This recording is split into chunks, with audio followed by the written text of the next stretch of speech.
गट्टिगा farm house में जो सो गए वो एकदम झलक देना उनको। जय कांग्रेस। ధన్యవాదాలు మిత్రులారా। ఈ రోజు జూబ్లీహిల్స్ శాసనసభ ఉప ఎన్నికల సందర్భంగా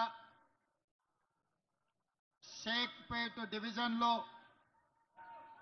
స్థానిక కార్పొరేటర్ ప్రాత్ నేతృత్వంలో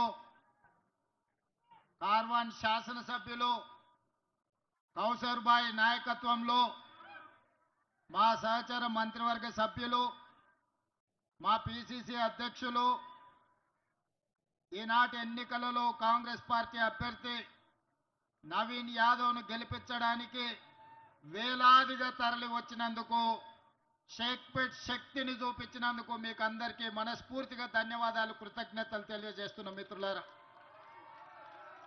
మిత్రులారా ఈ ఎన్నికలు సెంటిమెంటా డెవలప్మెంటా ఆలోచన చేయండి।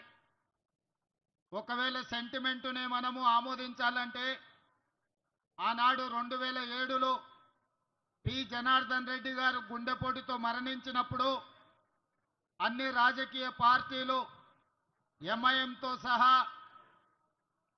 తెలుగుదేశం పార్టీ పీజేఆర్ కుటుంబానికి ఏకగ్రీవం ఇవ్వాలి అనంటే సెంటిమెంట్ రాజకీయాలకు కాలం చెల్లింది, పీజేఆర్ కుటుంబానికి ఏకగ్రీవంగా ఇచ్చేది లేదు అని చంద్రశేఖరరావు గారు నిర్ణయం తీసుకుంటే ఆనాడు పీజేఆర్ కుటుంబం కేసీఆర్ను కలవడానికి వెళ్తే గేటు బయట 3 గంటలు నించోబెట్టి అపాయింట్మెంట్ ఇవ్వకుండా అవమానించి ఆనాడు ఉప ఎన్నికలకు నాంది పలికిందే చంద్రశేఖరరావు గారు।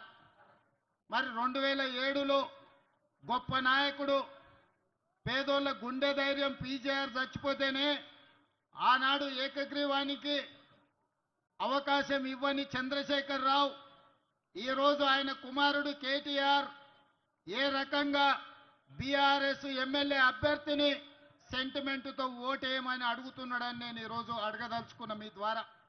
నిజంగానే సెంటిమెంటుకు ఓటు అడగాలంటే మొట్టమొదట జూబ్లీహిల్స్ ఖైరతాబాద్ చౌరస్తాలో పీజేఆర్ విగ్రహం ముందు బీఆర్ఎస్ నాయకులు ముక్కు నేలకు రాసి పీజేఆర్ ఆత్మకు క్షమాపణ చెప్పిన తర్వాతనే జూబ్లీహిల్స్ ఎన్నికల్లో బీఆర్ఎస్ వాళ్ళు ఓటు అడగాలి।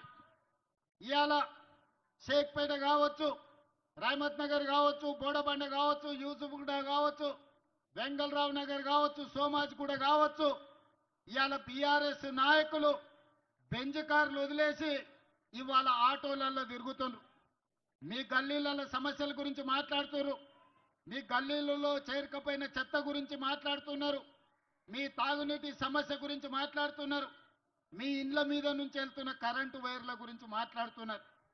నేను మీ ద్వారా ఒక్క మాట అడగదలుచుకున్నా, 2014 నుంచి ఈ జూబ్లీహిల్స్ లో 3 సార్లు ఎమ్మెల్యేగా బీఆర్ఎస్ నాయకుడిని గెలిపించిండు కదా, 2 సార్లు కేటీఆర్ మున్సిపల్ మంత్రిగా ముఖ్యమంత్రిగా పనిచేసిండు కదా, 3 సార్లు బీజేపీని నరేంద్ర మోడీని సికింద్రాబాద్ పార్లమెంటు నియోజకవర్గం నుంచి గెలిపించిండు కదా, మరి ఈ సమస్యలకు కారణం బీఆర్ఎస్ బీజేపీ కాదా? ఒక్కసారి ఆలోచన చెయ్యండి।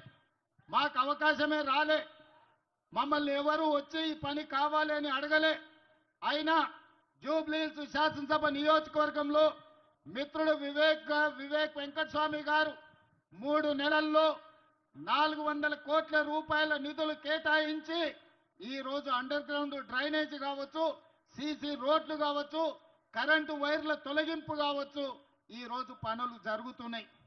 మరి మిత్రులారా, అడగంది అమ్మాయినా పెట్టదని ఏ విధంగా అయితే అంటారో ఇవాళ అడగకపోయినా 400 కోట్ల రూపాయలు కేవలం జూబ్లీహిల్స్ నియోజకవర్గానికి ఇచ్చినాం। రేపు అడగడానికి మీ తరఫున మాట్లాడడానికి యువకుడైన నవీన్ యాదవ్ని ఇక్కడ ఎమ్మెల్యేగా గెలిపించి పంపిస్తే జూబ్లీహిల్స్ శాసనసభ నియోజకవర్గ సమస్యల్ని పరిష్కరించి మీ అభిమానాన్ని చురగొనే విధంగా నవీన్ యాదవ్ పనిచేస్తాడని నేను ఈరోజు మీకు మాట ఇస్తున్నా। మిత్రులారా, ఇవాళ మా అక్కల్ని మా యువకులని అడుగుతున్నా, 10 ఏళ్లలో చంద్రశేఖరరావు రేషన్ కార్డు అని ఇచ్చిండా? 10 ఏళ్లలో ఎన్నడైనా మీకు సన్న బియ్యం ఇచ్చిండా? 10 ఏళ్లలో 200 యూనిట్లు మీ ఇళ్లలో ఉచిత కరెంట్ ఇచ్చిండా? మా ఆడబిడ్డలకు బస్సుల్లో ఉచిత ప్రయాణం ఇచ్చిండా? మరి ఇవేమి ఇవ్వని బీఆర్ఎస్ నాయకులు ఈ రోజు వచ్చి మీ ఓటు ఎట్లా అడుగుతారని నేను అడుగుతున్నా. ఇవాళ మీ సోదరుడు మీరు అభిమానంతో ఆశీర్వదిస్తే తెలంగాణ రాష్ట్రానికి ముఖ్యమంత్రి అయితే ఇవాళ 61,000 రేషన్ కార్డులకు 2,39,000 పేదలకు ఈరోజు సన్న బియ్యం ఈ జూబ్లీహిల్స్ నియోజకవర్గంలోనే అందుతున్నాయంటే అది ప్రజాపాలన కాంగ్రెస్ పార్టీ ఇస్తున్నది. దాదాపుగా గృహలక్ష్మి మహాలక్ష్మి